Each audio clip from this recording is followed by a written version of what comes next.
बिस्मिल्लाहिर्रहमानिर्रहीम। खातिन हज़रात, मैं हूँ अख्तर अब्बास और आप सबको मेरा सलाम पहुँचे। आज की दुनिया में हम सब बहुत काम करते हैं, पढ़ते हैं, दफ्तरों में, घरों में, किचन में, जगह जगह, ताल्लुकात में, खाने पकाने में, सोचने में, काम ही काम है। और जब हम थक जाते हैं तो फिर हमारी कमर को भी आराम चाहिए होता है, हमारी आँखों को भी आराम चाहिए होता है, हमारी रूह को भी आराम चाहिए होता है। सोने के लिए जिनको नींद नहीं आती फिर वो स्लीपिंग पिल्स लेते हैं, जिनको नींद चाहिए होती है वो फिर स्लीपिंग बैग में जाते हैं। स्लीपिंग काउच हो सकता है, स्लीपिंग बेड होता है। आपके लिए उस बेड की कई तरह की वैरायटी होती है। इवन अब तो लोगों ने पानी के अंदर भी बेड बनाए हैं, हवा वाले भी बनाए हैं, कमर के नीचे जिग-जैग वाले भी बनाए हैं, ताकि जितनी आपको राहत और आराम मिल सके। ये जो दुनिया है जिसको हम बेडरूम कहते हैं, पुराने ज़माने में नहीं होती थी। पुराने ज़माने में यानी बैठकों में भी चारपाइयाँ पड़ी होती थी, मेहमान आ गए वहीं सो गए। जिस कमरे में पेटियां पड़ी होती थी वहीं लोग सोते थे। दो दो तीन तीन पेटियां एक दूसरे के ऊपर रखी होती थी, साथ दो चारपाई इधर, दो चारपाइयाँ एल की सूरत में इधर, और बड़े आराम साथ पर छती भी होती थी जिसमें बर्तन पड़े होते थे। पर with the passage of time धीरे धीरे हमारे बेडरूम से कुर्सियाँ निकल गई, चारपाइयाँ निकल गई, बेड आ गए। और बेड भी वो जो सुकून वाले, काउच वाले, साथ में एक एक छोटा छोटा टेबल हो गया, एक आध चेयर हो गई या सेटी हो गई। और महारत और ख़ूबी और ख़ूबसूरती के साथ ये किया गया कि अपने बेडरूम को बहुत सारी आलाइशों से पाक कर दिया गया। जो सामान है उसको, यानी जो छत तक की ऊंची अलमारियां बनाई गई ताकि कपड़े, चादरें और रज़ाइयाँ, कंबल सब जो गैर ज़रूरी होते हैं ऊपर चले जाएं, बाहर नज़र ना आए। आप कभी होटल में जाएं तो होटल में एक रात के 10 से लेके 50,000 रुपये तक हम क्यों देते हैं? It's a bedroom. आपका दिल चाहता है सुकून से सोने को, हर चीज़ प्रॉपर फॉर्म में होती है। पिछले कुछ अरसे से दुनिया भर में ये रिसर्च हो रही थी कि आपकी सेहत के लिए बेडरूम कैसा होना चाहिए, बेडरूम में कौन सी लाइट होनी चाहिए, बेडरूम में कौन से काम नहीं होने चाहिए। 1800 लोगों पे रिसर्च करने के बाद एक रिज़ल्ट ये निकाला गया कि आपके बेडरूम में कोई नीली रोशनी नहीं होनी चाहिए। सोने से पहले कम से कम 2 घंटे पहले आपके बेडरूम से जो ब्लू लाइट है ये बंद हो जानी चाहिए। ब्लू लाइट से क्या मुराद है? हम तो अपने बेडरूम में टीवी रख के सोते हैं और आखिरी लम्हे तक उसको देख रहे होते हैं। इनफैक्ट अब पता चला है कि ये टीवी है, इसकी जो ब्लू लाइट है ये दिन में तो आपको सुकून देती है, पर रात में आपके आराम में मुखल होती है और आपका जो नुकसान करती है, रूह का भी आराम का भी, आपकी नींद को उड़ा देती है। ये ब्लू लाइट मोबाइल से निकले, ये ब्लू लाइट टीवी से निकले या आपके लैपटॉप से निकले। सो नींद से 2 घंटे पहले इनको अपने कमरे में, अब जो नया ट्रेंड आ रहा है उसमें टीवी अपने कमरे में, बेडरूम में नहीं रखे जा रहे, टीवी लॉन्ज में है, वहाँ बैठे 2-4 घंटे जो देखना देखें। जब आप कमरे में जाएं तो सोने के लिए जाएंगे। कमरे में लैपटॉप नहीं इस्तेमाल होगा, बेडरूम में। और इस तौर पे कमरे में जो आपके मोबाइल हैं सेट, इनको भी चार्जिंग पे लगाएं, अपने से दूर रखें, ताकि जिस पर्पज़ के लिए, देखिए जब हम खाने की टेबल पे बैठते हैं तो फोकस क्या होता है? टेबल, कुर्सियाँ, वो कपड़े या बर्तन, ऐसा कुछ टेबल पे जो कुछ पड़ा होता है वो हमारा फोकस नहीं होता। खाना इटसेल्फ प्रायोरिटी होता है, क्योंकि वही बनाया गया होता है, उसी को खाने के लिए ये सारा अरेंजमेंट किया गया होता है। तो दिन भर की मेहनत, एफर्ट, फटीक, रब ने रात को आराम के लिए बनाया। हमने वक्त के साथ साथ उस रात को थोड़ा और छोटा कर लिया, और छोटा करने के बाद जो नींद है, जब उसकी कुर्बानी होती है तो फिर आपकी आंखें भी जलती हैं, फिर आपका दिल भी जलता है, आंखों में डोरे भी आते हैं। सुबह उठते हैं तो ना तो नमाज के लिए उठने को जी चाहता है कसमसाते हुए, और जब नमाज मिस हो गई तो दिन की खैर बरकत मिस हो गई। फिर वहाँ से लेट होंगे तो दफ्तर के लिए लेट होंगे, फिर वहाँ से लेट होंगे तो ज़ाहिर है आप किसी ना किसी से घर में लड़ेंगे भी, क्योंकि आपकी नींद नहीं पूरी हुई और जिस तौर पे आपके जिस्म को, जहन को, रूह को एक्टिव होना चाहिए था वो अब नहीं है।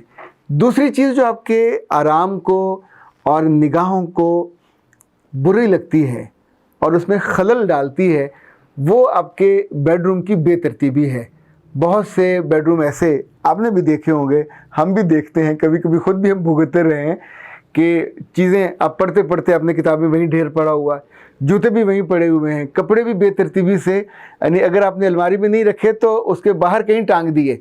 इनफैक्ट जब आपकी निगाह पड़ती चारों तरफ तो एक बेतरतीबी होती है और ये बेतरतीबी इंसान के जहन को जहर लगती है, ये आपकी क्रिएटिविटी को भी खा जाती है। सो याद रखिएगा, बीवी करे या आप करें, जिस जिसका बेडरूम है, अगर बच्चे हैं तो बच्चे अपने बेडरूम को टेक केयर करें। जैसे टेबल को नीट एंड क्लीन होना चाहिए।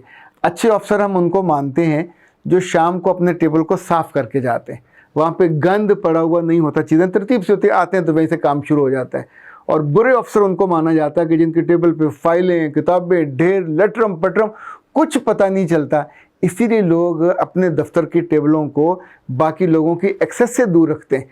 जिन घरों में बच्चे आपकी चीज़ों की एक्सेस उन तक होती है, वो आपके टेबल, आपकी चीज़ें, आपकी अलमारियाँ, आपके बिस्तर सबको तहस नहस करते हैं। इनफैक्ट ये जितनी बेतरतीबी है, ये आपकी नींद को भी बुरी लगती है, खुद आपको भी बुरी लगती है। खातिर साथ तीसरी चीज़ जिससे हर सूरत में अपने बेडरूम को बचाना चाहिए, वो है रात के सोने से कबल खाने पीने की चीज़ें या खाने पीने की आदत ये बनानी चाहिए कि आप डाइनिंग टेबल पे खाएं। डाइनिंग टेबल मौजूद नहीं है तो किचन में कोई टेबल हो, वहाँ पे खाइए। बेडरूम में रख के चीज़ों को खाने का मतलब ये है कि आप अपनी सेहत के लिए दो चीज़ों को इनवाइट कर रहे हैं। खाते हुए कुछ हो ना हो तो कुछ ना कुछ ज़र्रे नीचे ज़रूर गिर जाते हैं। उन ज़र्रों के गिरने से चूंटियाँ आएंगी या कोई ना कोई हशरात में से आ जाएगा और वो आपके लिए नुकसानदेह होगा। इसी तौर पे याद रखिएगा, ये जो खाने के बाकियात हैं, खाने की चीज़ें हैं, जब आप बेड पे बैठ के खाते हैं तो इसका मतलब ये हुआ कि जो प्रॉपर गैप आना था, अब आपने वो उसको मैनेज नहीं कर रहे। सोने से 2-2.5 घंटे पहले आपको खाना खा लेना चाहिए था। बेड पे बैठ के खाने का मतलब ये है कि आप खाएंगे और साथ ही आंखें बंद करेंगे और सो जाएंगे। इवन जो जिस बात का अल्लाह के रसूल ने हुक्म दिया कि रात का खाना खाने के बाद चहलकदमी करो, 40 कदम आपको एट एनी कॉस्ट चलने हैं ताकि वो सेटल डाउन हो जाएं जो चीज़ें खाई हैं, वरना आपको बदहज़मी भी होगी, वरना आपके लिए मैदे के मसाइल भी पैदा होंगे, डकार भी आएंगे, रात को ख्वाब भी बुरे बुरे आएंगे और जो आपका लाइफ पार्टनर है वो भी तंग होगा। तो कुछ चीज़ों को जब हम फॉर ग्रांटेड लेते हैं और उनके बारे में सोच विचार नहीं करते तो इनफैक्ट अपना नुकसान करते हैं। चौथी चीज़ जो बहुत लाजिम है, बहुत ज़रूरी है कि अपने बेडरूम्स को उससे बचाएं, अपने बेडरूम की उससे हिफाजत करें। दुनिया में इसको अलर्ट कहा जाता है, ख़बरदार जैसे कहते हैं ना, ख़बरदार, डोंट डू दैट। तो वो ये एक अलर्ट, ख़तरे का डेंजर अलर्ट जो है ना वो जारी उन्होंने करते हैं। वो ये कहते हैं कि आप अपने घर में जितने भी पेट्स पालें, बहुत अच्छे, तोता हो, चिड़िया हो, मैना हो, बिल्लियाँ हो, जो जो भी आपने रखा हुआ है, इट्स गुड, उनसे मोहब्बत करें, पर इनको अपने बेडरूम से दूर रखें। चूँकि अच्छा ये मज़ा हमने भी चखा कि हमारी कैट्स चूँकि बहुत लवेबल हैं तो वो मोहब्बत करती भी हैं, तो कभी आके वो बेड पे आपको नहीं इल्म होता तो आपके पाँव के साथ आके सर रख के वो सो जाती हैं। कभी कभी ऐसा होता है कि उनको प्यार आए तो आपके चेहरे के करीब आके आपके गालों को या आपके माथे को या आपके सर को छूती हैं अपने होंठों से, और ज़ाहिर उनके बाल भी होते हैं। इनफैक्ट ये आपके लिए ख़तरनाक हो सकता है, आपकी सेहत के लिए, और अगर कमरे में बच्चे भी हैं तो और ज़्यादा ख़तरनाक हो सकता है। सो जानवरों से, परिंदों से या जो पालतू हैं, इनसे मोहब्बत की हद मैं नहीं कह रहा, पर इनके रखने की हद, इनको अपने गैजेट्स में रहना चाहिए, इनको अपने घरों में रहना चाहिए। जब आप बाहर खेल वेल रहे हों तो खेलते रहें, लेकिन जब आप सोने जाएं तो फिर सोने का कमरा आपके पालतू जानवरों की महक से, उनके बालों से, उनके वजूद से, और अगर उन्होंने कुछ और कर दिया तो फिर ज़ाहिर और तरह के मसाइल होंगे, फिर आप ज़्यादा बदमज़ा होते हैं। तो इनफैक्ट एहतियात कर लें, आपकी नींद की, आपकी ज़िंदगी की क्वालिटी काफ़ी बेहतर हो जाएगी।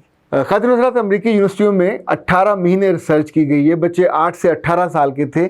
उन्होंने उनके पर रिसर्च ये की कि जिन बच्चों के कमरे में टीवी था उनकी नींद बाकी बच्चों से ज़्यादा ख़राब होती है जिनके कमरे में टीवी नहीं होता। उनकी क्रिएटिविटी बाकियों से कम हो जाती है, उनके अंदर चिड़चिड़ापन बाकियों से ज़्यादा हो जाता है। अच्छा, मैं चूँकि इन बहुत सारी चीज़ों में से गुज़रा हूँ, और इवन जब टीवी अपने कमरे में हो और बेगम आपकी सो जाए तो आपका जी चाहता अच्छी कोई चीज़ लगी है तो आप उसे देखते रहते हो, पर एक वक्त होता है जब आपको कोई रोकने वाला नहीं होता, तो आप 12-1 बजे 2 बजे तक भी बैठे देख रहे होते हो। आपको मज़ा तो आ रहा होता है, पर उसके बदले में आपका जिस्म, आपकी आंखें, आपका सर, ये सारे भारी होने लगते हैं। सिर्फ पाँव भारी नहीं होते, इनफैक्ट इन सब चीज़ों का ताल्लुक फिर आपकी क्वालिटी ऑफ लाइफ से होता है। सुबह आप बहुत तंग होते हैं, और अगर बच्चे हैं तो बच्चे स्कूल में तंग होते हैं, आप घर में हैं तो घर के काम की क्वालिटी ख़राब होती है।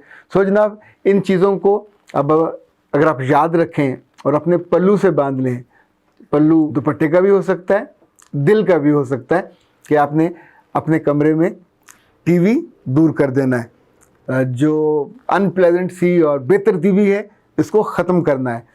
अपने पेट्स को बेडरूम में नहीं रखना है, और टीवी को और ब्लू लाइट वाली सारी चीज़ों को अपने बेडरूम में नहीं रखना, ताकि आपकी ज़िंदगी की जो खूबसूरत मोमेंट जो हैं आप सुकून से सो सको।